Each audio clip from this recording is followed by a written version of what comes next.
ಉಸಿರ್ತಕ್ಕ ನಾನು ಭಾರತಕ್ಕಾಗಿ ದುಡಿಬೇಕು. ಅವರು ಎರಡೂ ಇಚ್ಛೆಯನ್ನು ಪೂರ ಮಾಡಿಕೊಂಡ್ರು. ನಾವು ವಿಚಾರ ಮಾಡಿ ನೋಡಿದರೆ ಇವರೆಲ್ಲ ಎಷ್ಟು, ಈಗ ನಮ್ಮ ದೇಶದ ಪ್ರಧಾನಮಂತ್ರಿಗಳಿದಾರಲ್ಲ, ಈಗ ನೀವು ಇಷ್ಟು ಜನ ಎಲ್ಲ ಕುಂತಿದ್ರಲ್ಲ, ನಿಮ್ಮೆಲ್ಲರ ಸಂಪತ್ತಿಕ್ಕಿಂತ ಅವ್ರ ಸಂಪತ್ತಿ ಕಮ್ಮಿ ಐತೆ. ಏನೈತೆ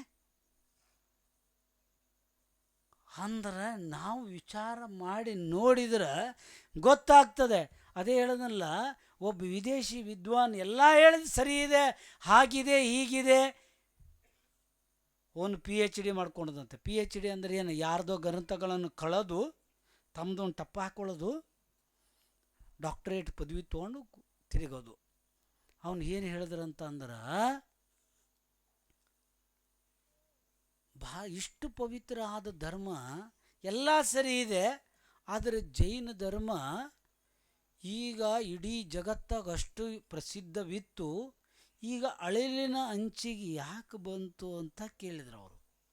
ಒಂದು ಇಷ್ಟು ಪ್ರಮಾಣದಲ್ಲಿ ಕಮ್ಮಿ ಯಾಕಾತು? ದೇಶ ವಿದೇಶದಲ್ಲೆಲ್ಲ ಜೈನ ಧರ್ಮ ಬಿಟ್ಟರೆ ಬೇರೆ ಯಾವುದೂ ಇರಲ್ಲ. ಒಂದೊಂದು ಇಂಚು ಭಾರತ ಅಲ್ಲ ವಿದೇಶ ಅಲ್ಲ, ಎಲ್ಲೆಲ್ಲಿ ಹೋಗಿ ಭೂಮಿಯನ್ನು ಅದನ್ನು ನೀವು ಅಗದು ನೋಡಿದ್ರೆ ಅದರಲ್ಲಿ ದಿಗಂಬರ ಮೂರ್ತಿ ಬಿಟ್ಟರೆ ಬೇರೆ ಯಾವುದೂ ಸಿಗಕ್ಕಿಲ್ಲ. ಇಲ್ಲದೇನೆ ಎಲ್ಲಿಂದ ಬಂತು? ಅದನ್ನು ಅವನು ಹೇಳ್ತಾನೆ, ಇಷ್ಟೆಲ್ಲ ಇದ್ದದ್ದು ಹೀಗೆ ಯಾಕಾತು? ಅದಕ್ಕೆ ತಂದೆ ಒಂದು ಮಿಸ್ ಗೈಡ್ ಮಾಡಿಬಿಟ್ರು ನೋಡ್ರಿ. ಏನು ಹೇಳೋದ ಅಂತಂದ್ರೆ, ಇಷ್ಟು ಹೀಗಾಗಕ್ಕೆ ಕಾರಣ ಅವು ಸರಿಯಾಗಿ ಗೊತ್ತಿಲ್ಲದೆ ಇದ್ದ ಕಾರಣಕ್ಕೆ ಅವು ಮಿಸ್ ಗೈಡ್ ಏನು ಮಾಡಿದ್ರು ಅಂತಂದ್ರೆ, ಶ್ರಮಣ ಮತ್ತು ಶ್ರಾವಕರ ಅಲ್ಲಿ ಲಾಂಗ್ ಡಿಸ್ಟೆನ್ಸ್ ಅಂದ್ಬಿಟ್ಟ. ಶ್ರಮಣ ಸಾಧುಗಳು ತಮ್ಮ ಸಾಧನೆಯಲ್ಲಿ ಉಳ್ಕೊಂಡ್ರು, ಶ್ರಾವಕರು ತಮ್ಮ ಹೊಟ್ಟೆ ತುಂಬ ಪೆಟ್ಟಿಗೆ ತುಂಬದಲ್ಲಿ ಉಳ್ಕೊಂಡ್ರು. ಇದು ಮಿಸ್ ಗೈಡ್ ಮಾಡ್ದ. 3 ಕಾಲದಲ್ಲಿ 3 ಲೋಕದಲ್ಲಿ ಸಾಧ್ಯ ಇಲ್ಲ.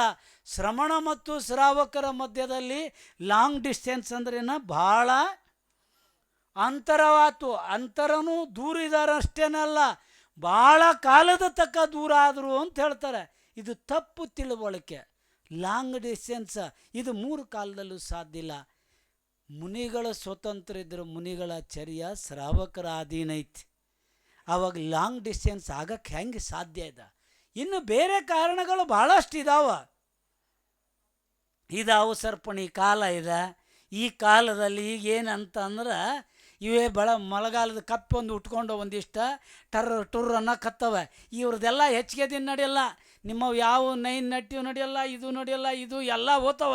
ಇನ್ನೊಂದು ಸ್ವಲ್ಪ ದಿನ ನಿಲ್ರಿ, ನಿಮ್ಮದೆಲ್ಲ ಏನು ನಿಮ್ಮವು ಯಾವ ನಡೆಯಲ್ಲ. ಇನ್ನೂ 91,500 ವರ್ಷ ಕಳೆದ ಮೇಲೆ ಇದೇ ಭೂಮಿ ಮೇಲೆ ತೀರ್ಥಂಕರಾಗ್ತಾರೆ. ಇವೆಲ್ಲ ಅಲ್ಲಿ ಒಂದು ಮೂಲಿಗೆ ಸೇರ್ತಾವ, ಯಾರು ಉಳಿಯಂಗಿಲ್ಲ. ಎಲ್ಲ ಕಟ್ಟುಕತೆ. ಹೇ ಭಗವಂತ, ನಿಂದ ನಾ ಕೇಳಲ್ಲ, ನಂದಷ್ಟೇ ನೀನು ಕೇಳು. ಎಲ್ಲ ಬಂದು ಇಲ್ಲಿ ಮತ್ತು ಅದೇ ಒಂದು ಧರ್ಮ ಹೊಡಿತತೆ. ಈ ಹುಂಡಾವ್ ಸರ್ಪಣಿ ಕಾಲದಾಗ ಇವೆಲ್ಲ ಉಟ್ಕೊಂಡವ. ಅದ್ರ ಜೊತೆಗೆ ನೀವು ಆ ಬೇಡ ಚಾಲಾಗಿ ಹೊಂಟು ಬಿಟ್ಟಿರಿ. ಆದರೆ ಇದರದ ಇನ್ನೂ ಕೆಲವು ಕಾರಣಗಳಿಂದ ಹೀಗಾಗಿದೆ. ಲಾಂಗ್ ಡಿಸ್ಟೆನ್ಸ್ ಅನ್ನೋದು ಇದು ಒಂದು ದೊಡ್ಡ ತಪ್ಪು ಮಾಹಿತಿ ಅಥವಾ ತಪ್ಪು ತಿಳುವಳಿಕೆಯನ್ನು ಕೊಟ್ಟರು. ಇಂಥವ ಎಷ್ಟೋ ತಪ್ಪು ತಿಳುವಳಿಕೆ ಏನು ಕೊಟ್ಟರು? ಸೂರ್ಯನ ಸುತ್ತ ಭೂಮಿ ಸುತ್ತತೆ ಅಂತ ಅಂದ್ರೆ SR ಅಂದರು ಇವರು. ಏನಂದರೆ SR. ಆಮೇಲೆ ಸೂರ್ಯನ ಸುತ್ತ ಭೂಮಿ ಸುತ್ತದೆ SR. ಚಂದ್ರಲೋಕಕ್ಕೆ ಹೋಗಿ ಅಂದರು ಓಕೆ ಸಾರ್ ಅಂದರು. 5 ಸ್ಟಾರ್ ಹೋಟ್ಲ್ ಮಾಡಿ ಅಂದರು ರೈಟ್ ಸಾರ್. ಎಲ್ಲ SR okay sir right sir, ಎಲ್ಲ ಗುಲಾಮರ. ಆದರೆ ಅವ್ರು ಹೇಳೋದಕ್ಕೆಲ್ಲ ಯಾಕೆಂದ್ರೆ ನಾವು ಗುಲಾಮರಾಗ್ಬಿಟ್ಟು. ನಮಗೊಂದು ತರ್ಕ ಶಕ್ತಿ, ನಮ್ಮಲ್ಲಿ ಒಂದು ವಿವೇಕ ಅಂತಕ್ಕಂಥದ್ದು ಇರ್ತದೆ. ಪ್ರತ್ಯಕ್ಷವಾದದ್ದನ್ನು ಪ್ರಮಾಣವಾದ ಮೇಲೆ ಅದನ್ನು ನಾವು ಅಲ್ಲಗಳೆಯೋಕ್ಕೆ ಬರೋದಿಲ್ಲ. ಆ ಸಿದ್ಧಾಂತವನ್ನು ಅಲ್ಲಗಳೆಯೋಕ್ಕಾಗಲ್ಲ. ಹೇಳಿದ್ರು ನಾವು ಒಂದು ಸ್ವಲ್ಪ ಶಾಸ್ತ್ರ ತಗೊಂಡು ಓದಿ ನೋಡ್ರಲ್ಲ, ಅವರವನ್ನ ಸಿದ್ಧಾಂತ ಅವರಿಗೆ ಸ್ವವಚನ ಬಾಧಿತ ಅಂತ ಹೇಳ್ತಾರೆ. ಈಗ ಧ್ರುವತಾರ 365 ದಿನ ಒಂದೇ ಎಂಗಲ್ಲಿಗೆ ಸಿಗ್ತದ. ಅದು ಹೆಂಗೆ ಮತ್ತು ಅದು ಏನು ಭೂಮಿ ಜೊತೆಗೆ ಸುತ್ತದ? ಕುಂತರು ಅಲ್ಲೇ ಸುಮ್ಮನೆ. ಅದು ಧ್ರುವತಾರ ಅಂತಕ್ಕಂಥದ್ದು ಅನ್ನೋದೇ ಪ್ರತಿದಿನ ಒಂದೇ ಒಂದು ಎಂಗಲ್ನಲ್ಲಿ ಯಾವಾಗಲೂ ಸಿಗ್ತದೆ. ಅದು 365 ದಿನ ಎಲ್ಲೂ ಇದಿಲ್ಲ. ಆದರೆ ನಾವು ಒಂದು ಸ್ವಲ್ಪ ಸ್ವಾಧ್ಯಾಯ ಮಾಡಿರಿ. ನಿನ್ನೆ ಎಲ್ಲ ಮೊನ್ನೆ ನಮಗೆಲ್ಲ ನಿಮಗೆ ಸ್ವಾಧ್ಯಾಯ ಕೇಳಿದ್ದೆ 2-3 ದಿನ ಮೊದಲೇ. ಗ್ರಂಥ ತೊಗೊಂಡಿರೋಣ. ಇಲ್ಲಿ ಒಂದು ಸ್ವಲ್ಪ ಗ್ರಂಥಗಳಿದಾವೆ, ನೀವು ತಗೊಂಡು ಅಧ್ಯಯನ ಮಾಡಿರಿ. ನಾಳೆ ಅಲ್ಲಿ ಇಡ್ತಾರೆ. ಯಾರಿಗೆ ತಗೊಂಡು ನೀವು ಒಂದೊಂದು ಶಾಸ್ತ್ರ ದಾನ ಕೊಡ್ರಿ. ಭಾಳ ಮಹತ್ವಪೂರ್ಣ ಐತೆ ಶಾಸ್ತ್ರದಾನ. ಕುಂದು ಆಚಾರ್ಯ ಭಗವಂತರು ಶಾಸ್ತ್ರದಾನ ಕೊಟ್ಟದ್ರಿಂದ ಪೂರ್ವ ಜನ್ಮದಲ್ಲಿ ಇಷ್ಟು ಜ್ಞಾನಿಗಳಾದರಂತೆ. ಆದ್ದರಿಂದ ನಾವು ಆ ಶಾಸ್ತ್ರ ದಾನವನ್ನು ಮಾಡಬೇಕು. ನಮ್ಮ ಕಲ್ಯಾಣಕ್ಕೆ ನಾಳೆ ಮತ್ತು ನಾಡ್ದು 2 ದಿನ ಮೆರವಣಿಗೆ ಐತಂತೆ. ಏನೈತಂತೆ? ಇದು ಭಾಳ ಕಠಿಣ ಆತು ಬಿಡ್ರಿ. ಏನೇ ನಾವು ಕೆಲಸಕ್ಕೆ ಕರಿಬಾರ್ದು, ಊಟಕ್ಕೆ ಮರಿಬಾರ್ದು. ಹಂಗಿದ್ದವು 2 ದಿನ ಆತು ಬಿಡ್ರಿ. ಹಾಂ, 2 ದಿನ ಮೆರವಣಿಗೆ ಐತಂತೆ, 2 ದಿನ ಊಟ ಐತಂತೆ. ನೀವೇನು ಚಿಂತೆ ಮಾಡಬೇಡ್ರಿ, ಊಟನೂ ಐತಂತೆ. ಏನೈತಂತೆ? ಮತ್ತು ಒಂದು ಕೆಲಸ, ಮೆರವಣಿಗೆ ಶುರು ಆದ ಮೇಲೆ ಮೆರವಣಿಗೆ ಪೂರ್ಣ ಆಗಿ ಬರತಕ್ಕ ಆ ಭಗವಂತನ ರಥವಾಗಲಿ, ಜಿನವಾಣಿ ರಥವಾಗಲಿ, ಗುರುಗಳ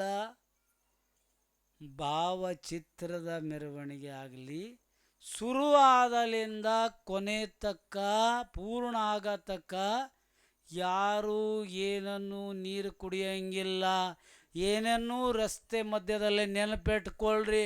3 ಲೋಕದ ಒಡೆಯರಾಗಲಿ, ಭಗವಂತರಾಗಲಿ ಶಾಸ್ತ್ರದ ಅಭಿನಯ ನಾವು ಮಾಡಬಾರ್ದು. ಎಲ್ಲ ಬರೀ ಕಾಲಲ್ಲಿ ಬರಬೇಕು. ಮತ್ತು ಇವತ್ತೇ ಹೇಳಿಬಿಡ್ರಿ ಎಲ್ಲರಿಗೂ, ನಿಮ್ಮ ರಿಶ್ತೆದಾರ ಸಂಬಂಧಿಕರು ಬೀಗರು ನೆಂಟರು ಬಂದ್ರೆ, ನೀವು ಪ್ಯಾಂಟು ಶರ್ಟು, ನಿಮ್ಮವು ಜೀನ್ಸು, ನಿಮ್ಮವು ಈ ಚೂಡಿದಾರ ಮಾಡಿದಾರ ಯಾವೂ ನಡೆಯೋಂಗಿಲ್ಲ. ನಿಮ್ಮವೆಲ್ಲ ಇವು ಯಾವೂ ನಡೆಯೋಂಗಿಲ್ಲ. ಪಂಚೆ ಎಷ್ಟು ಸಣ್ಣರಾಗಲಿ, ಬಾಲಕ ಎಷ್ಟು ಸಣ್ಣರಾಗಲಿ, ದೊಡ್ಡವರಾಗಲಿ ಎಲ್ಲ ಪಂಚೆ ಸಲ್ಯ. ಮತ್ತೇನು ನಿಮ್ಮದೇನು ಪೇಟ ಗೀಟ ಏನಾಯ್ತು ಅದೆಲ್ಲ ಐತೆ ಬಿಡ್ರಿ. ಹಾಂ, ಮತ್ತು ಆಮೇಲೆ ನಿಮಗೂ ಅಷ್ಟೇ ಕಂಪಲ್ಸರಿ.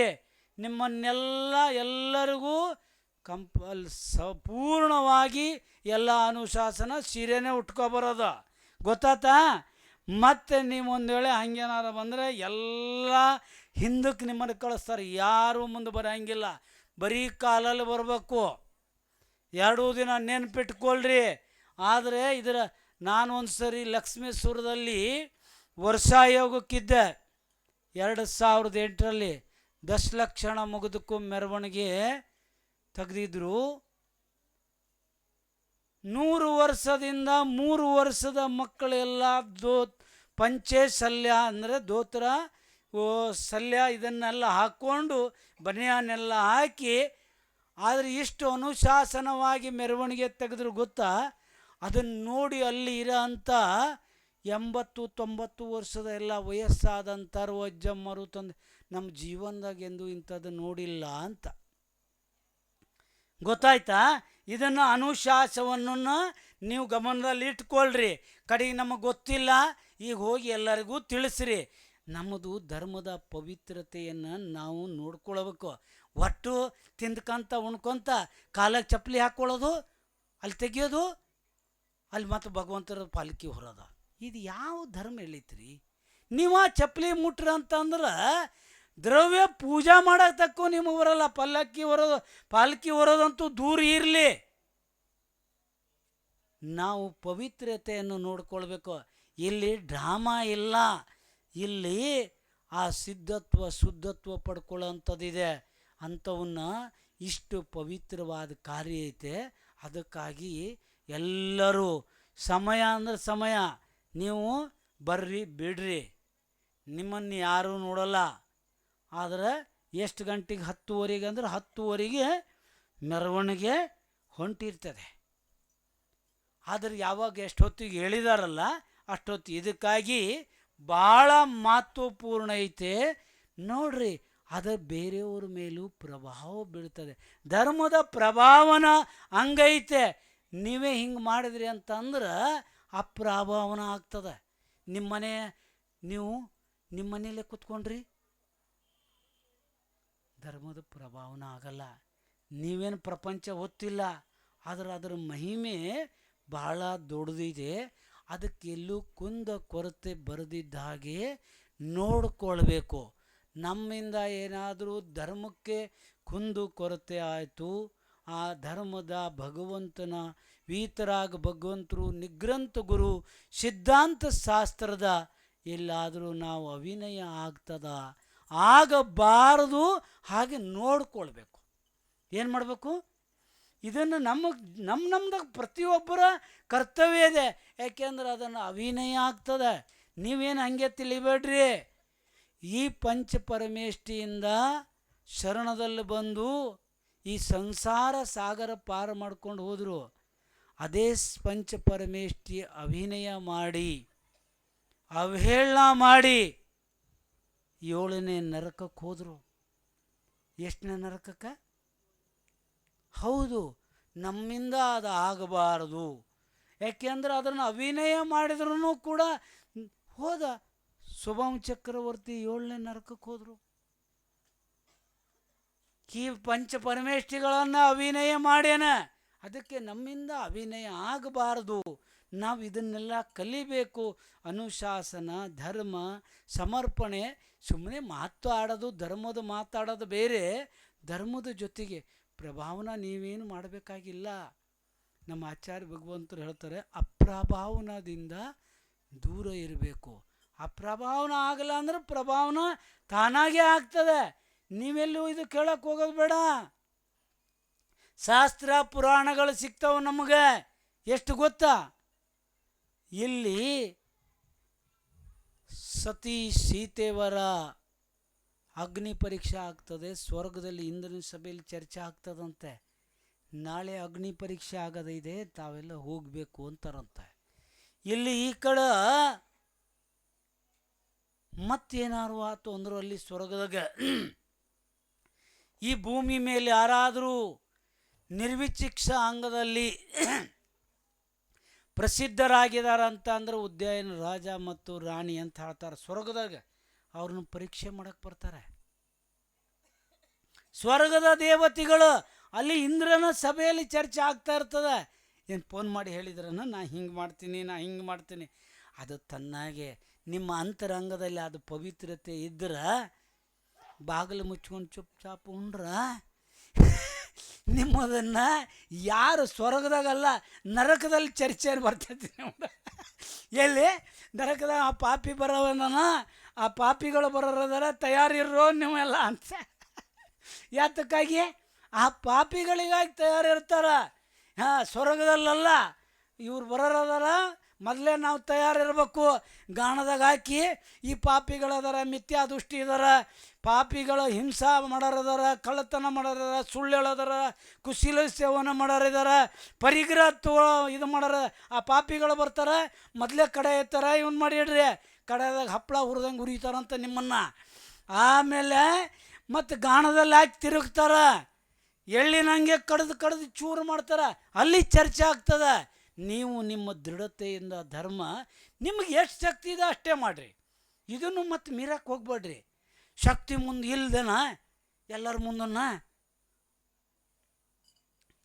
ಸವಾಲು ತಗೊಳ್ಳೋದು, ಹರಾಜು ತಗೊಳ್ಳೋದು.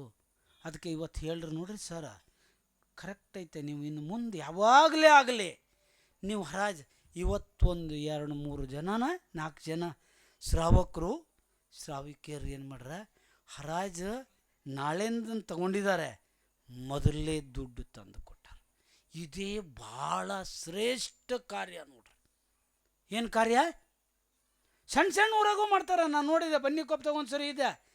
ಆನೆ ಹರಾಜು ತೊಗೊಂಡವನು ಆನೆ ಮೇಲೆ ಕುಂತ್ಕೊಳ್ಬೇಕ್ರೆ ಮೊದಲು ಮನೆಗೆ ಹೋಗ್ಯಾನ, ಏನೋ ಸೂತಕ್ಕೆ ಬಂತು. ಅವನು ಹೇಳ್ತಾರೆ ದುಡ್ಡು ನಾನು ಕೊಡ್ತೀನಿ, ನೀವು ಕಮಿಟಿಯವರು ಯಾರನ್ನಾರು ಕುಣಿಸ್ರಪ್ಪ ಅಂತ. ಇಲ್ಲ ನಿಮ್ಮ ಸಂಬಂಧಿಕರನ್ನ ಯಾರನ್ನಾರು ಕುಣಿಸು ಅಂತ ಅಂದರು.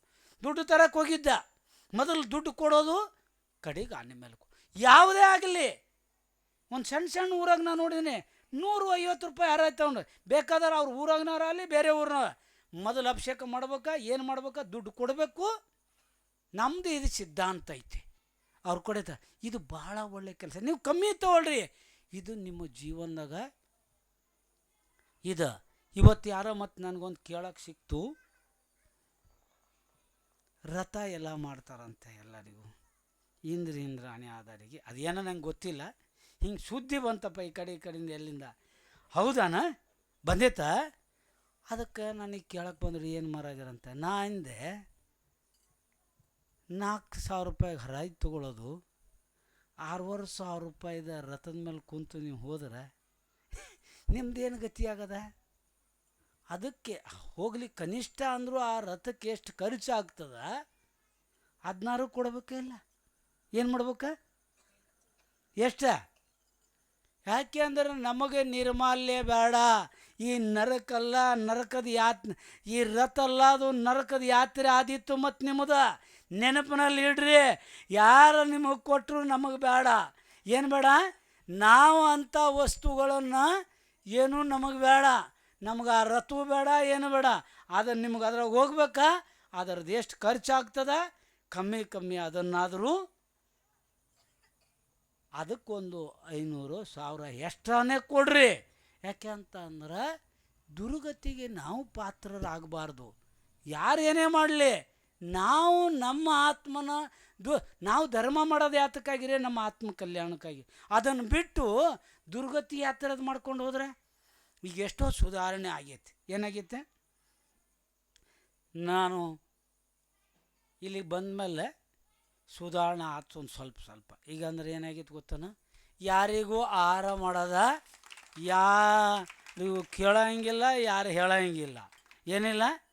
ಯಾರಿಗೆ ಬೇಕಾ ಅವರು ಪಡ್ಗಾನ ಮಾಡೋದು, ಇಲ್ಲಾದ್ರೆ ಬಾಗಿಲು ಮುಚ್ಕೊಂಡು ಗಪ್ಪು ಉಳ್ಳಿ. ಯಾರನ್ನು ಕೇಳೋಂಗಿಲ್ಲ, ಹೇಳೋಂಗಿಲ್ಲ. ಅವರಿಗೆ ಕೇಳ್ರಿ. ಮತ್ತು ಪಡ್ಗಾನ ಮಾಡಲ್ಲ. ಯಾಕೆ? ಪಡ್ಗಾನ ಮಾಡಿದ್ರೆ ಬಾಗಿಲು ತೆರೆದಿರ್ತಾರೆ, ಆರು ಆಗ್ತದೆ, ನೋಡೋಕೆ ಬರ್ತಾನೆ. ಇಲ್ಲಾಂದ್ರೆ ಅಲ್ಲಿ ಪಡ್ಗಾನಕ್ಕೆ ನಿಂತಿರ್ತಾರೆ. ಅಂದರು ಈಗೇನಾಗೈತೆ, ಅವ್ರವ್ರದ್ದು ಮನೆ ಅವ್ರವ್ರ ದ್ವಾರ ಪ್ರತಿಷ್ಠೆ ಮಾಡ್ತಾರೆ. ಭಾಳ ಇಲ್ಲಿ ಅವೆಲ್ಲ ಇವೆಲ್ಲ ರೂಢಿಗಳು ಎಷ್ಟೋ ದಿನದಿಂದ ಇದ್ದು ಈಗೆಲ್ಲ ಸುಧಾರಣೆ ಮಾಡಿಕೊಂಡು ಈಗೇನು ಯಾರನ್ನ ಕೇಳೋದಿಲ್ಲ, ಹೇಳೋದಿಲ್ಲ. ನಮ್ದು ಏನು ಮಾರ ಕೊಡ್ಬೇಕಾ? ಬಾಗಿಲಾಗ ನಿಲ್ರಿ. ನಮ್ಮ ಪುಣ್ಯ ನಮಗೆ ಒಂದಿನ ಮಾಡಿರಿ, 2 ದಿನ ನೀವು ದ್ವಾರ ಪ್ರತೀಕ್ಷೆ ಮಾಡಿರಿ, 2 ದಿನ ಮಾಡಿರಿ. ಯಾರನ್ನ ಕೇಳಿ ಹೇಳಿ ಮಾಡೋದಲ್ಲ. ನೀವು ಊಟ ಮಾಡಿದಾರೆ ಯಾರನ್ನ ಕೇಳೋಕ್ಕೋತೀರನ? ನಾವು ಊಟ ಮಾಡ್ತೀವಿ, ನಿಮ್ದೇನು ಪರ್ಮಿಷನ್ ಐತನಂತೆ. ಮತ್ತು ಸಾಧುಗಳಿಗೆ ಆಹಾರ ಕೊಡ್ಬೇಕಂದ್ರೆ ಯಾರನ್ನ ಕೇಳಕ್ಕೆ ಹೋಗ್ಬೇಕು? ನಂದು ಅತಿಥಿ ಇದಕ್ಕೆ ಭಾಳ ಒಳ್ಳೇದೈತಿ. ಇದೇ ಹಿಂಗೇನೆ ಸ್ವಲ್ಪ ಸುಧಾರಣೆ ಮಾಡ್ಕೊತೀವಿ ಮಹಾರಾಜರೇ. ಎಷ್ಟು ದಿನ ಆಯ್ತು ಗೊತ್ತಿತ್ತಾನೆ? ಈಗ 5 ತಿಂಗಳು ಆಯ್ತು. ಇನ್ನು 2 ದಿನ ಬಿಡ್ಬೇಕು. ಎಷ್ಟೇ? ಒಂದೇ ದಿನ ಮಧ್ಯದಾಗ 5 ತಿಂಗಳು ಆಗೈತೆ. ನಾವು ನೋಡ್ತಾ ಇದ್ದೀವಿ ಮಹಾರಾಜರು ಯಾವಾಗ ಇನ್ನೂ ಹೋಗಲೇ ಇಲ್ಲ, ಇಲ್ಲೇ ಇದ್ದಾರ. ಹೌದನ ಗೊತ್ತಾಗಿಲ್ಲ. ಒಂದು ಕೆಲಸ ಮಾಡ್ರಿ, ಹೆಂಗಾದ್ರೆ ನೀವು ಎಷ್ಟು ಪಕ್ಕ ಇದ್ದೀರಿ ಅನ್ನೋದನ್ನು ನಿಮ್ಮನ್ನು ನಾನು ನೋಡ್ತೀನಿ. ನಾ ಯಾವಾಗ ವ್ಯವಹಾರ ಮಾಡ್ತೀನಿ ನಮ್ಮ ಜೊತೆಗೆಲ್ಲ ಬಂದುಬಿಡ್ರಿ. ಅದೊಂದು ಹೇಳಬೇಡ್ರಿ. ಎಲ್ಲ ಒಂದೇ ಒಂದು ನಿಯಮ ತಗೊಳ್ರಿ, ಎಲ್ಲ ಮನೆ ತ್ಯಾಗ ಮಾಡಿಬಿಡ್ರಿ. ಎಲ್ಲಿ ಹೋಗ್ಬೇಕು? ಇಲ್ಲಿರುವುದು ಸುಮ್ಮನೆ, ಅಲ್ಲಿರುವುದು ನಮ್ಮನೆ. ಎಲ್ಲಿ? ಮೋಕ್ಷದಾಗ. ನಮ್ಮನೆಗೆ ಹೋಗೋಣ ನಡ್ರಿ. ಎಲ್ಲಿ ಹೋಗೋಣ? ಎಲ್ಲರದು ಮನೆ, ಶಾಶ್ವತ ಮನೆ. ಇದೆಲ್ಲ ಸುಮ್ಮನೆ. ಆ ಮನೆ ಈ ಮನೆ ಎಲ್ಲ ಸುಮ್ಮನೆ. ಅಲ್ಲಿರೋದು ನಮ್ಮನೆ. ಮೋಕ್ಷಕ್ಕೆ ಹೋಗೋಣ ನಡ್ರಿ. ನಿಮ್ಮದು ಸಮಯನೂ ಪೂರ ಆಗಿದೆ. ನಾಳೆ ಹೇಳಿವಲ್ಲ, ಸಾಧ್ಯ ಆದಷ್ಟು ನೀವೆಲ್ಲ ಯುವಕರು ನಿಮ್ಮ ಕೈಯಲ್ಲಿ, ಯುವಕರು ಪುರುಷರೆಲ್ಲ ಧ್ವಜವನ್ನು ಹಿಡ್ಕೊಳ್ರಿ. ನೀವು ಕಳಸ ಗೊತ್ತಾ? ಒಳ್ಳೆಯ ನಿಮ್ಮ ಮಂಗಳ ಕಳಸ ಮೆರವಣಿಗೆಯಲ್ಲಿ ನೀವೆಲ್ಲ ಧ್ವಜ ತಗೊಂಡು ಬಹಳ ಚೆನ್ನಾಗಿ ಒಳ್ಳೆಯ ಭಕ್ತಿ ಭಾವನೆಯಿಂದ ಈ ಧರ್ಮದ ಪ್ರಭಾವನೆ ಹಂಗೈತೆ. ಏನಿದೆ ಇದ ಒಂದು ಸಮ್ಯಕ್ ದರ್ಶನದ 8 ಅಂಗದಲ್ಲಿ ಒಂದು ಪ್ರಭಾವನಾ ಅಂಗ ಅಂತ ಇದೆ. ಈ ಅಂಗದಿಂದ ಇದನ್ನು ನೋಡಿ ಎಷ್ಟೋ ಜನರಿಗೆ ಸಮ್ಯಕ್ ದರ್ಶನ ಪ್ರಾಪ್ತಿ ಆಗ್ತದೆ. ಇದರ ವೈರಾಗ್ಯ, ಈ ಪೂಜೆ, ಇವೆಲ್ಲ ಪಂಚಕಲ್ಯಾಣ ವಿಧಿ ವಿಧಾನ, ಅದು ವಿಧಿಪೂರ್ವಕ. ನಾನು ನೋಡ್ರಿ ಸರ, ಒಂದು ಸರಿ ಈ ನಿಮ್ಮ ದಕ್ಷಿಣ ಭಾರತದಾಗ ಸ್ಥಿತಿ ಈಗ ವರ್ತಮಾನದಲ್ಲಿ ಬಹಳ ಅಸ್ತವ್ಯಸ್ತ ಆಗಿಬಿಟ್ಟಿದೆ. 3 ಸರಿ ಸೌಧರ್ಮಿಂದ್ರಾಗ್ಯಾನ ಪಂಚಕಲ್ಯಾಣದಾಗ. ಅವ್ರಿಗೆ ಕೇಳಿದೆ ನಾನು, ಯಾವ ವಿಧಾನ ಮಾಡಿರಂದ್ರೆ ಅವ್ರಿಗೇನೂ ಗೊತ್ತಿಲ್ಲ. ಆನೆ ಮೇಲೆ ಕೊಂಡೋದು ಊರು ತುಂಬ ಸುತ್ತೋದು ಇಷ್ಟು ಬಿಟ್ಟರೆ ಬೇರೆ ಯಾವುದೂ ಗೊತ್ತಿಲ್ಲ. ಅದಕ್ಕಾಗಿ ನಮ್ಗೆ ಹಿಂಗೆ ಆಗಬಾರ್ದು. ಈಗ ನೀವು ಸಿದ್ಧಚಕ್ರ ವಿಧಾನ ಮಾಡಿರಿ, ಇದರಲ್ಲಿ ಎಷ್ಟು ಅರಿಗೆ ಅದಾವು, ಯಾರ್ಯಾರನ್ನು ಪೂಜೆ ಮಾಡಿದೆವು, ಯಾವ್ಯಾವ ಗುಣಗಳನ್ನು ಪೂಜೆ ಮಾಡಿದೆವು. ಈಗ 1008 ಹೆಸರುಗಳದ್ದು ನಡೀತಾ ಐತೆ. ಮೊದಲ 34 ಅತಿಶಯಗಳದ್ದು ಪೂಜೆ ಮಾಡಿದೆವು. ಇನ್ನು ಎಷ್ಟು ದೋಷಗಳಿಂದ ರಹಿತರಾಗಿದ್ರೆ ಅವ್ರ ಪೂಜೆ ಮಾಡಿದೆವು. ಎಷ್ಟು ಗುಣಗಳನ್ನು ಪಡ್ಕೊಂಡ್ರು ಅದನ್ನೆಲ್ಲ ನಾವು ಪೂಜೆ ಮಾಡಿದೆವು. ಎಷ್ಟು ಕರ್ಮಗಳನ್ನು ನಾಶ ಮಾಡಿದಾರೆ, ಎಷ್ಟು ಗುಣಗಳನ್ನು ಪಡ್ಕೊಂಡಾರ, ಅದಕ್ಕೆ ಆ ಗುಣಗಳನ್ನು ನಾವು ಪೂಜೆ ಮಾಡಿದೆವು. ಪ್ರತಿಯೊಂದು ನಮಗೆ ಗೊತ್ತಾಗ್ತದೆ. ಇದು ಸಾಮರ್ಥ್ಯ ನಮಗೆ ಹೀಗಿರಬೇಕು. ಇನ್ನು ಮುಂದೆ ನೀವು ಪ್ರತಿಯೊಬ್ಬರೂ ಸಿದ್ಧಚಕ್ರ ವಿಧಾನ ಮಾಡೋಂಥ ಸಾಮರ್ಥ್ಯ ನಿಮ್ಮಲ್ಲಿ ಬರಬೇಕು. ಆಗ ನಾವು ಅದು ಮಾಡಿದ್ದು ಸರಿಯಾದದ್ದಾತು. ಇಲ್ಲ ಏನೋ ಮಾಡಿದವು, ಹೀಗಿಲ್ಲ. ಇದರ ಪ್ರತಿಯೊಂದು ಅರ್ಥವನ್ನು ನಮಗಾಗಬೇಕು. ಪ್ರಭುಗಳ ಹತ್ರ ನಾವು ಇದೇ ಕೇಳ್ತೀವಿ. ಭಗವಂತರು ಹೇಳೋದೆಲ್ಲ ನೆನಪೈತಾ? ನಾಳೆ ನಿಮಗೆ ಮೆರವಣಿಗೆಯಲ್ಲಿ ಹೇಗೆ ಬರಬೇಕು, ಮೆರವಣಿಗೆ ನಾಳೆ ಇರಲಿ ನಾಡ್ದು ಇರಲಿ, ಮೆರವಣಿಗೆ ಶುರುವಾದಲ್ಲಿಂದ ಯಾರೂ ಏನೂ ಕೊಡೋಂಗಿಲ್ಲ. ನಿಮಗೆ ಕೊಡೋದೇನೈತೆ, ಊಟ ತಿನ್ನೋದು ನೀರು ಏನು ಕೊಡೋದೈತೆ, ಹಣ್ಣು ಹಾಲು ಮೊದಲೇ ಕೊಡ್ರಿ. ಮೆರವಣಿಗೆಯಿಂದ ಬಂದ ಮೇಲೆ ಕೊಡ್ರಿ. ಆ ಮೆರವಣಿಗೆ ಮಧ್ಯದಲ್ಲಿ ಯಾರಿಗೂ ಒಂದು ಗ್ಲಾಸ್ ನೀರು ಕೊಡೋಂಗಿಲ್ಲ. ಏನು ಕೊಡೋಂಗಿಲ್ಲ? ಯಾರು ಕೊಡೋಂಗಿಲ್ಲ, ತೊಗೊಳಬಾರ್ದು, ಕೊಟ್ಟರು ತೊಗೊಳಬಾರ್ದು. ಇದು ನಮ್ದು. ಹಂಗೇನಾರು ಇದ್ರೆ ನಾವು ಬರೋದಿಲ್ಲ.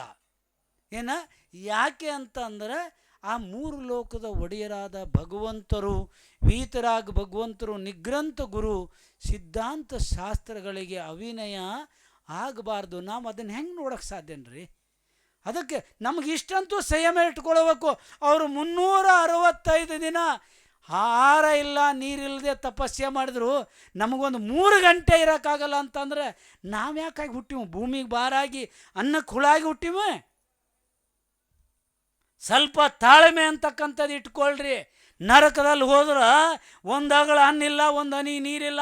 ಕಮ್ಮಿ ಅಂದ್ರೆ 10,000 ವರ್ಷ, ಜಾಸ್ತಿ ಅಂದ್ರೆ 33 ಸಾಗರೋಪಮ ಕಾಲ ತಕ್ಕ ನೀವೇನು ಮಾಡೋರಾಗ? ಈಗ ಒಂದು ಸ್ವಲ್ಪ ನಮ್ಮ ಮಕ್ಕಳು ಸಣ್ಣರ, ನಿಮ್ಮ ಮಕ್ಕಳು ಸಣ್ಣರಿದ್ರೆ ಏನಾಯ್ತು? ಸ್ವಲ್ಪ ತಾಳ್ಮೆ ಇಟ್ಕೊಳ್ರಿ. ಅಲ್ಲಿಗೆ ಹೋದ್ರೆ ಏನು ಮಾಡೋರ? ಕಳಿಸ್ಕೊಡ್ತೀರನ ಇಲ್ಲಿಂದ ಬಿಳಿ ಜೋಳ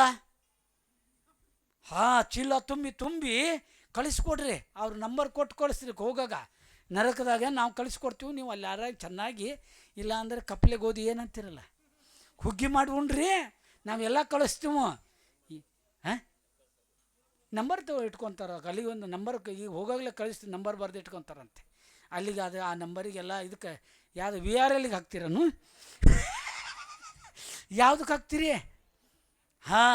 ಏನು ಸಿಕ್ಕಂಗಿಲ್ಲ. ಅದಕ್ಕಾಗಿ ಸ್ವಲ್ಪ ಸಂಯಮ ನಿಯಂತ್ರಣವನ್ನು ಇಟ್ಕೊಳ್ರಿ. ಮತ್ತು ಅಲ್ಲಿ ಹೋಗ್ರಿ, ಹೋದ್ಮೇಲೆ ಮೆರವಣಿಗೆ ಹೋದ್ಮೇಲೆ ಊಟ ಮಾಡಿರಿ. ಪಿಂಚಿ ಪರಿವರ್ತನ ಕಾರ್ಯಕ್ರಮ ಮಂಗಲಾಚರಣೆ ಶುರು ಆಗ್ತದೆ. ಅದಕ್ಕಿಂತ ಮೊದಲನ ನೀವು ಪಂಡಾಲ ಬಂದು ನಿಮ್ಮ ಜಾಗದಲ್ಲಿ ತಾವು ವಿರಾಜಮಾನರಾಗಿರ್ರಿ. ಆಮೇಲೆ ಕಾರ್ಯಕ್ರಮ ಮುಗಿಯತಕ್ಕ ಮಧ್ಯದಾಗ ಏನೂ ಇಲ್ಲ. ಮಕ್ಕಳಿರಲಿ, ದೊಡ್ಡವರು ಇರಲಿ, ಸಣ್ಣವರು ಇರಲಿ, ಸ್ವಲ್ಪ ನಿಯಂತ್ರಣ ಇಟ್ಕೊಳ್ರಿ. ಅಲ್ಲಿ ಆ ಟೈಮಿಗೆ ಊಟ ಕೊಡೋದು ಇಲ್ಲ. ಯಾವುದೇ ಆಗಲಿ ನಾವು ಕಾರ್ಯಕ್ರಮ ಆಗಾಗ ಇಲ್ಲಿನೂ ತಪ್ಪನ ಇದು ನಿಮ್ಮದು ನಡೆಯೋದ, ಇಲ್ಲಿ ಪೂಜೆ ನಡೀತಾ ಇರ್ತದೆ, ಅಲ್ಲಿ ನಾಷ್ಟ ಚಾಲು, ಇದು ಮಾಡಬಾರ್ದು. ಇಲ್ಲರಿ ಮಹಾರಾಜರೇ, ಅವರಿಗೆ ಇವರಿಗೆ ನನಗೆ ಯಾರೋ ಅಂದರು ಬಾರ್ಸರಿಗೆ ಅಂತಂದ್ರೆ, ಯಾರೋ ಅಂದರು ನನಗೆ ಬಾರ್ಸರಿಗೆ ಅಂದ್ರೆ, ಆನೆಯವರಿಗೆ ಅಂದ್ರೆ, ಕುದುರೆಯವರಿಗೆ. ನಾವು ಯಾರಿಗಾದರೂ ನಮ್ಮ ಮುನಿಗಳು ಆರಕ್ಕೆ ಹೋಗ್ಬೇಕ್ರಿ ಮೊದಲೇ ಅವ್ರಿಗೆ ಊಟ ಕೊಡೋದನ್ನು. ಇದು ನಮ್ಮ ಧರ್ಮ ಅಲ್ಲ. ಸ್ವಲ್ಪ ನಿಯಂತ್ರಣದಲ್ಲಿ ಇಟ್ಕೊಳ್ರಿ. ಇಲ್ಲೇನು ಡ್ರಾಮಾ ಮಾಡೋದ ಸ್ವಲ್ಪ? ಅದಕ್ಕಾಗಿ ಸುಮ್ಮನೆ ಇಷ್ಟಕ್ಕೆ ಅಲ್ಲ, ನಾವು ಉತ್ತಮ ಪಾತ್ರಕ್ಕೆ ದಾನ ಕೊಡ್ಬೇಕಾರೆ ಮೊದಲೇ ಜಗನ್ಯ ಪಾತ್ರಕ್ಕೆಲ್ಲ ಕೊಡಬಾರ್ದು. ಯಾಕೆ ಅಂತಂದ್ರೆ ಇದ್ರದ್ದು ನಮಗೆ ಸ್ವಲ್ಪ ಕಲಿಬೇಕು ನಾವು. ಏನಾಗಲ್ಲ, ಸ್ವಲ್ಪ ಎಲ್ಲ ನಿಯಂತ್ರಣ ಇಟ್ಕೊಳ್ಳೋಕ್ಕಾಗ್ತದೆ. ಅದಕ್ಕಾಗಿ ನೀವೆಲ್ಲ ಇದು ಮೆರವಣಿಗೆಯಲ್ಲಿ ಪೂರ್ಣ ನೆನಪಿನಲ್ಲಿ ಇಟ್ಕೊಳ್ರಿ. ಕಡೆಗೆ ನನಗೆ ಗೊತ್ತಿರಲ್ಲ, ನನಗೆ ಹಿಂಗಾತು ಇಲ್ಲ ಅಂದರೆ ಎಲ್ಲರಿಗಿಂತ ಹಿಂದೆ ನಿಮ್ಮ ಮೆರವಣಿಗೆಯಲ್ಲಿ ಕಳಿಸ್ಯಾರ ನೋಡ್ರಿ. ಕಡೆಗೆ ಹೀಗೆ ನಾವು ಮಧ್ಯದ ಬಂದು ಏನೂ ಕೇಳಂಗಿಲ್ಲ. ಇದೇ ಅನುಶಾಸನ ಪಾಲನೆ ಮಾಡಿರಿ. ಯೋಗದಿಂದ ಮೋಕ್ಷ, ಭೋಗದಿಂದ ರೋಗ.